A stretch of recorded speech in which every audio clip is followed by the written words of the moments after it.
For the second time in 2 months, the Ku Klux Klan came to Columbus.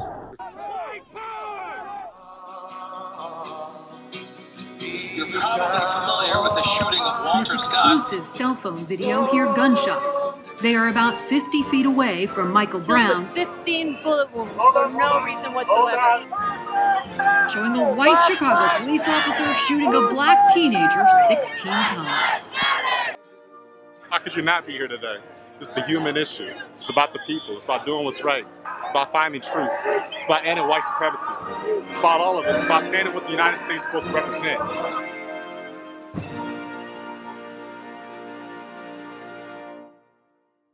Hi, welcome to Check Your Bias. I'm Kathy Lynch, Executive Director at East Hampton Media, and I'm here today with George Claxton to talk about racial bias.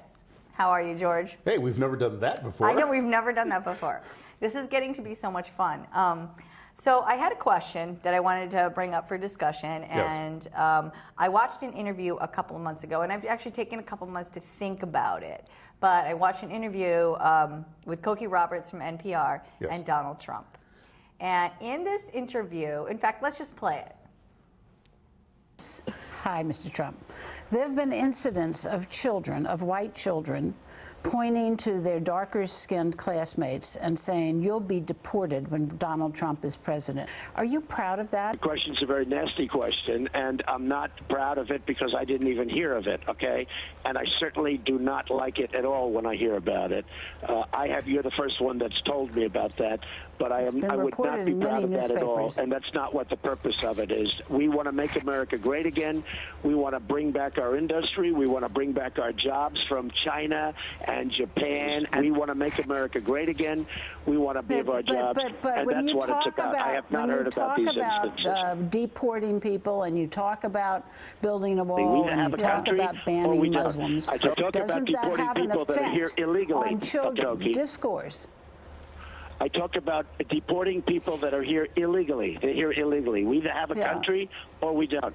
I talk about deporting people that are here illegally. I also talk, Cokie, I also talk about building a wall, and oftentimes I'll say, there's going to be a big, beautiful door in that wall, and people are going to come into our country because we want people to come in.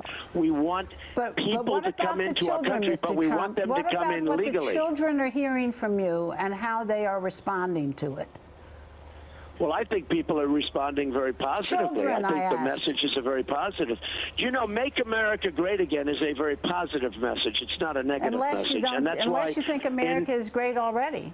And a lot of people think America is right now very, very troubled. I think we're being laughed at all over the world. I think that if you look at our military, we can't beat ISIS. General George Patton, General Douglas MacArthur are spinning in their grave right now, Cokie.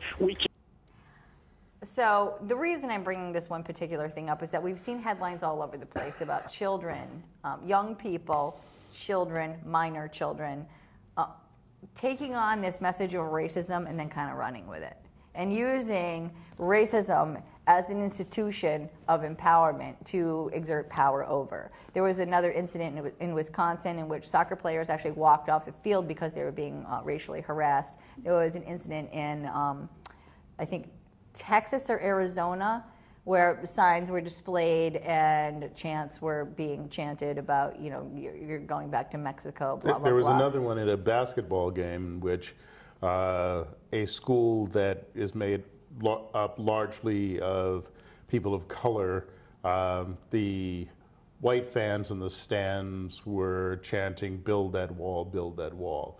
Yeah, the thing is that while Trump is bringing this to the fore, those feelings were already there. Those feelings were already there, but this is what I'm going to say about it, and this is what I want to discuss about it, is that regardless of the deeply embedded bias that's inside yourself that we struggle with, which is why we talk about these issues on this show, is that my children had a conversation rather spontaneously in our minivan on the ride home from school one day, which then I had already heard this interview, but it really hit home for me because my children started talking about Donald Trump, who they don't like, and talking about all of the people he was going to kick out of our country. Now, I have not had this discussion prior to this. After this conversation, we clearly had a discussion about it, but they started talking about how they were going to kick out this person and this person that they know in their class because she's Mexican, and this YouTube star is going to have to leave because Donald Trump's going to kick out all the Mexicans. So whatever he is saying or whatever he is meaning or whatever he is intending behind his word, that is the message. Yes. And when we study communications, we study messaging. It's all about messaging and representation and what that says about our greater, our greater society, cliche as that term is, or our greater community, about our cultural attitudes toward race, toward gender, toward whatever bias. That hit home for me. Because, here are my kids in the background saying, no, Trump's going to kick out Ihaz Cupquake, who's a YouTube star. But no! And then they, of course, started chanting for a more liberal candidate. I'm not going to name that. We don't endorse anyone here. But, and on the one hand, I was like, almost had to pull the car over because I was laughing so hard because the nature of their conversation was so ignorant, only in a way that children can be ignorant. And on the other hand, it was deeply disturbing because it hit home that this is the messaging that they're receiving from walking through the kitchen in the living room and picking up snippets of media. Well, unfortunately, what they're saying isn't quite as ignorant as we would hope, because it would not be the first time in the history of the United States that Hispanic people were literally kicked out of the country. Back in the 1930s, for example, American citizens, people born in the United States of Hispanic ancestry, were forced onto trains along with people who had been born outside of the country and sent across the border into Mexico. And this was done by the thousands. So the idea of sending American citizens across the border, it's happened before.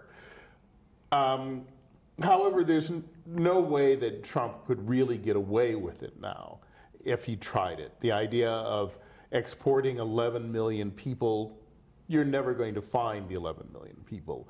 And then you're going to have to go through a process.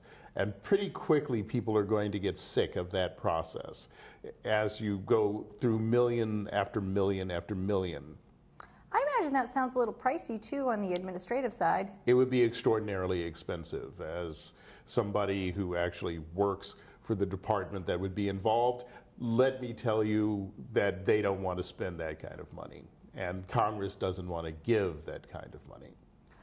I think it's striking for me, just kind of rolling back to Trump, I think what's striking for me is that this is the first time in my adult lifetime that someone could send, because we talk about bias and institutional racism, I would argue that that's not institutional, that's overt.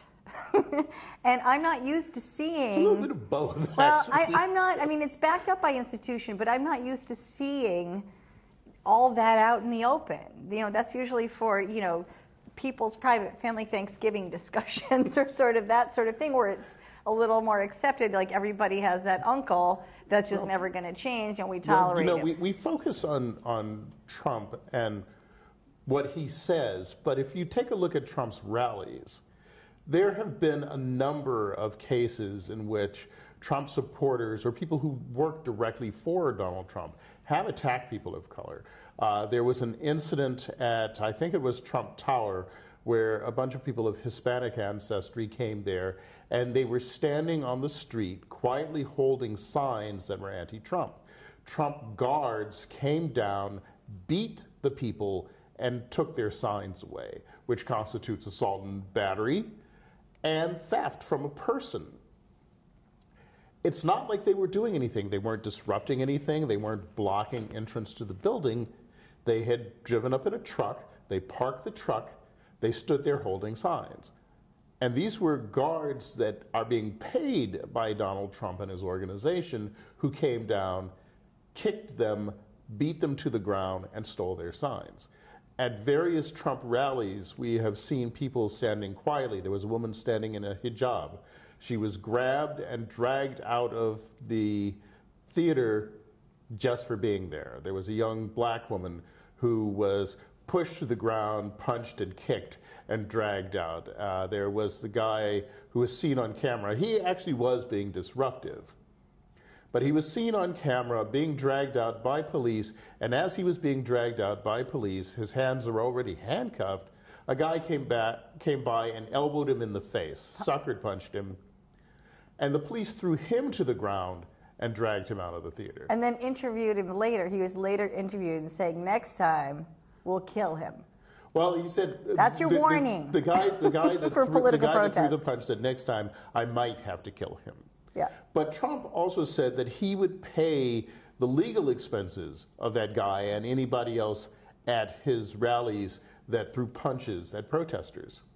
And he's been on camera goading people on. Yes. With words that are so insufferably irresponsible for someone in that position that my children have now taken notice. And that's an interesting process for me. Now, what's interesting for me is that on the left, while the candidate himself, Bernie Sanders, hasn't been saying this stuff, Bernie Sanders supporters in really large numbers, and I've heard a number of them, and I have discontinued my relationship with several people who have made statements such as black people don't support Bernie because they are not sophisticated enough to understand his message, or they're not intelligent enough, or it's only old black people who don't have education who support Hillary Clinton.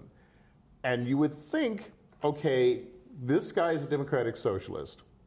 He has been involved in the civil rights movement from very early on.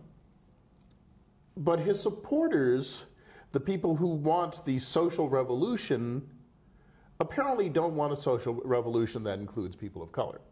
At least those particular supporters. Yes. Yes. The ones we call the Bernie Bros. And this becomes a problem. And it's a problem across the country. And I think to some extent, the sort of racist resurgence is a matter of people like Donald Trump making it acceptable to be racist again. And to some extent, it's people feeling that because we have a black president, they want revenge because they never thought they'd see that in their lifetime. And I know people even now who still tell jokes, well, the only reason that Obama won is because all the working people were at their jobs and it was all those lazy welfare people that got out and voted during the day. And no, guys, just no. Well, it's interesting. The level of racism against the black president is that's a whole nother show. Yes. And I think even among members of Congress. Well, absolutely among members of Congress, especially among members of Congress who have perpetuated these myths who created shout liar on the floor of the House. This had never happened before. We've had political races in the past where presidential candidates have been accused of kissing the devil's butt in hell. Literally, that was part of a song. I know a couple of them. Van Buren. And while that happened during the campaign, once the guy got elected, you didn't see that. We see that now. There is definitely this level of scrapping that is much more accepted in the public eye than ever before. Yeah. And that's also concerning, but on a different level. And I just want to get back to this whole racial messaging in the election campaign, because I think that it's an opportunity, everyone doles out their campaign promises. It's an opportunity to really see how someone behaves. So, we talked about the Donald Trump. I also saw other members of Black Lives Matter trying to question candidates, the way they were treated, the way that they were dismissed. And I think that out of this campaign also the entire concept of the Black Lives Matter movement has really come forward. I mean, we saw a lot of backlash, right? All lives matter, Black lives. Blue lives matter. Yeah, right, because we have lots of blue people in the world, right? Well, and they do matter because we're losing sharks and lots of marine life at astonishing rates. Well, in this case, cop lives matter is is that what it is? Oh, yes. Yes, the poison blue. Thank you for that. I didn't realize they had a new name. I thought they already had plenty of names, but. And of course, that comes out of the many examples in recent years of police officers either intentionally or accidentally shooting unarmed black men. There was a case just a week or so ago of a 74-year-old sheriff's deputy in Tulsa, Oklahoma, who was convicted of killing a man who had already been restrained. He was on the ground, he was restrained. This guy pulled out his gun and shot him at point-blank range, and he swears that he thought he was pulling out his taser. The problem is that this happened with that particular guy 3 times before that. And if you've ever seen an actual taser, the Taser International Company designs it specifically so that it cannot be confused with a firearm. The grip of the weapons are entirely different. So either the guy was lying or he was so poorly trained that he should never have been on the street, which is actually the truth. He simply didn't have the training. He had paid, basically, to become a sheriff's deputy. He had given money to the sheriff and to the sheriff's department, huge sums of money, and so he got to wear a badge and carry a gun. So how much money? Thousands of dollars. All right, so that's more than I have. There are places in the country where you can actually go through police training and become an auxiliary police officer. I don't know if East Hampton is one of those places. I don't think so. But you don't necessarily have to live in the town, so you could try for Springfield. Yay, that would be an interesting volunteer position. I'm going to pass on that. I'm going to stay here and do what I do. And part of that is talking about this stuff. So what else? Where else can we go with the election season?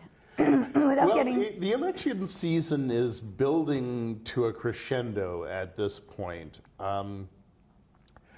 They've mostly winnowed out the candidates, particularly on the Republican side where they had 17 or 18 candidates to begin with. Most of them never went anywhere. Jeb Bush, who was thought to be the guy who would get the coronation and head towards the White House, never got more than about 5 to 7% of the vote. In most places, he never got more than 3% of the vote. I don't think he got more than 10 delegates across the country.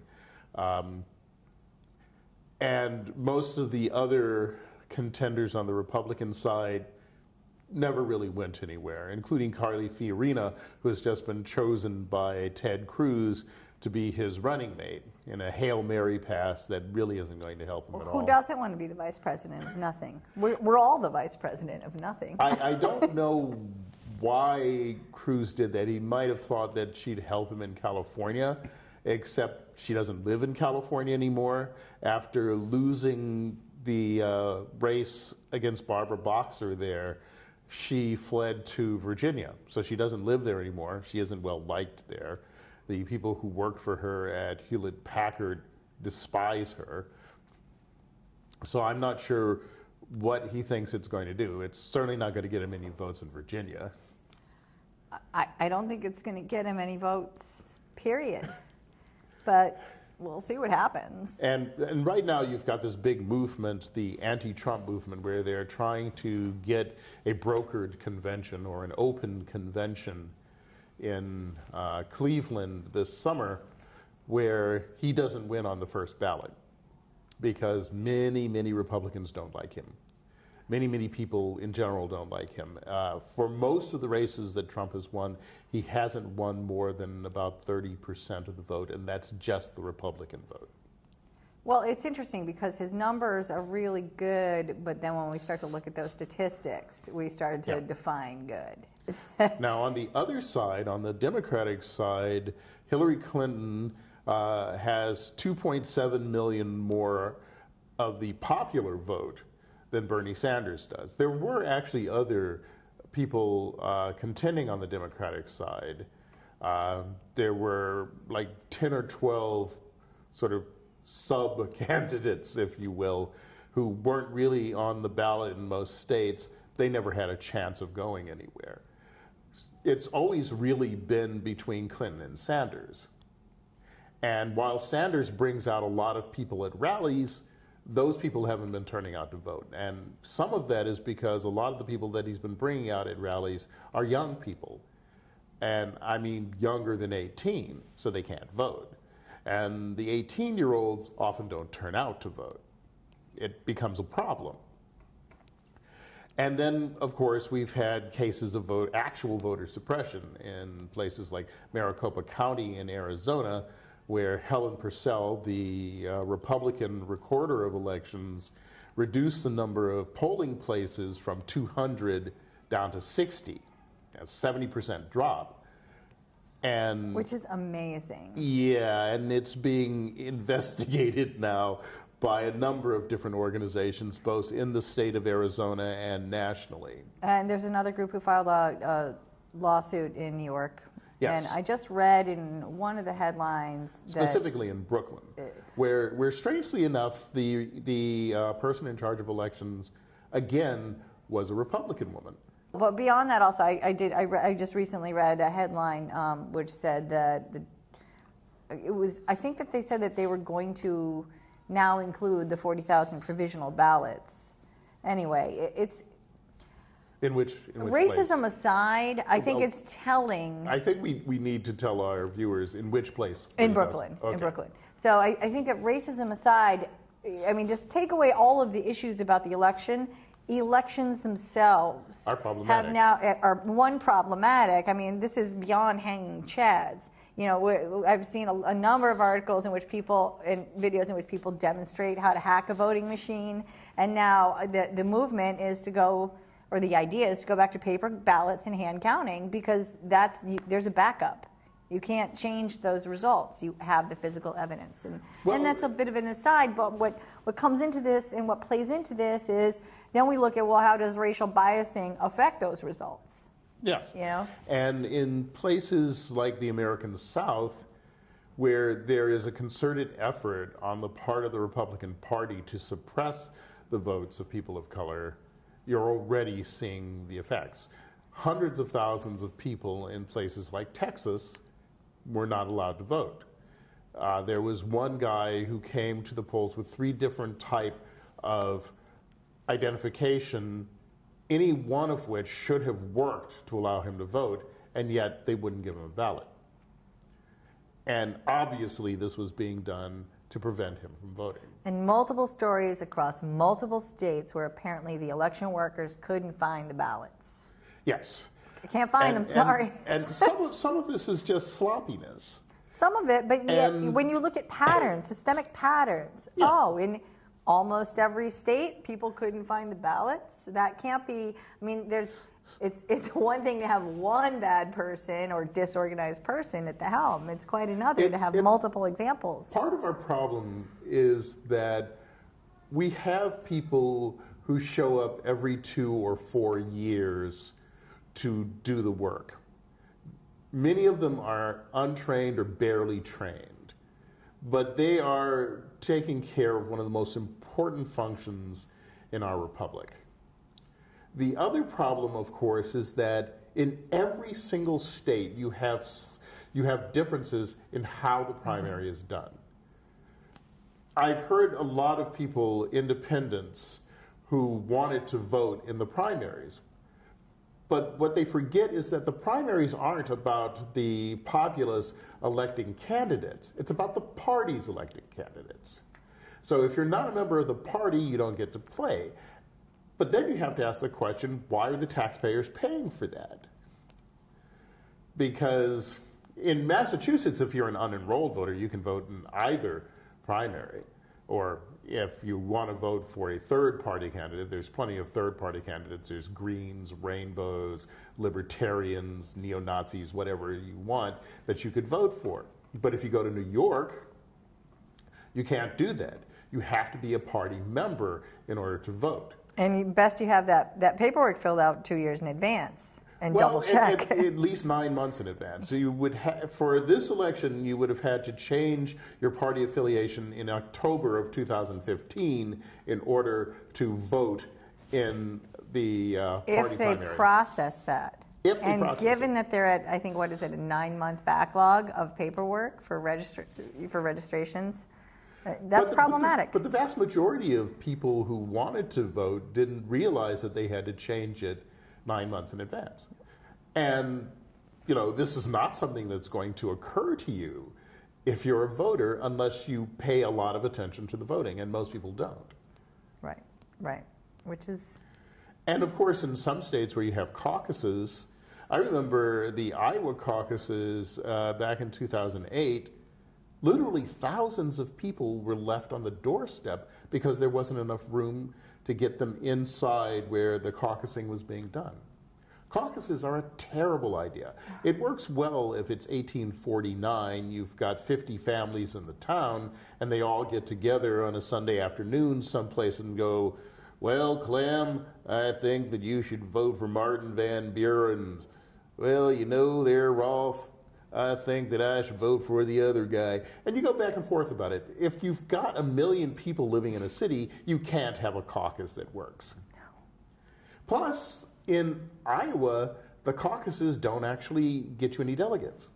The caucuses choose delegates to go to a state convention, who then choose the delegates to go to the federal convention. And if you're not affiliated with one of those two choices, then you're not in. And I think if that's also a big issue, is that in order to participate in citizenship, you have to tie yourself to one of these parties, really. And those are your options. Well, the result of this, really. But the result of the primaries is what you have in general elections. So then is the main candidate. Right. Yeah. So not just saying that it's, well, of course it's the party. But that's all we have. And so when you feel disenfranchised, and when you're getting blamed for putting this person or that person in office, like all this nonsense that's going on about the black vote and who's voting for who, you know, these are your two choices. And if you didn't get to pick one of those two choices, what does that leave you? And that's been the criticism, I think, a larger criticism in American politics, period, on the federal level. But my response to that is, in any given election, usually no more than 30% of the people turn out to vote. And we're talking now in the November election, not just the primaries. 70% of the people who can vote don't bother. So some of that is on us as voters. We could get together and say, we don't want it to be this way anymore. From now on, every state will do a primary. Every state will have an open primary. There will be no partisan primaries. Virginia doesn't. You cannot register as a Democrat or a Republican in Virginia. You just register as a voter. And you can do that across the board. And for third-party candidates, if you want to do that, don't run people for president. Run people for city council. Run people for mayor, for state legislature, for the governor, for the attorney general. That's where you start. You want to build a base, because if you don't have that base, you're never going to be able to run for the big chair. So, George, I think we need to wrap it up, because I think the travel bug's calling you. Yes. And so I want to thank you for joining us again today, and I wish you safe travels, and we'll see you when you get back. Thank you. We'll continue our conversation about some new and exciting areas to look at. Oh, I'm sure there will be plenty to talk about. And hopefully you'll come back with some good stories.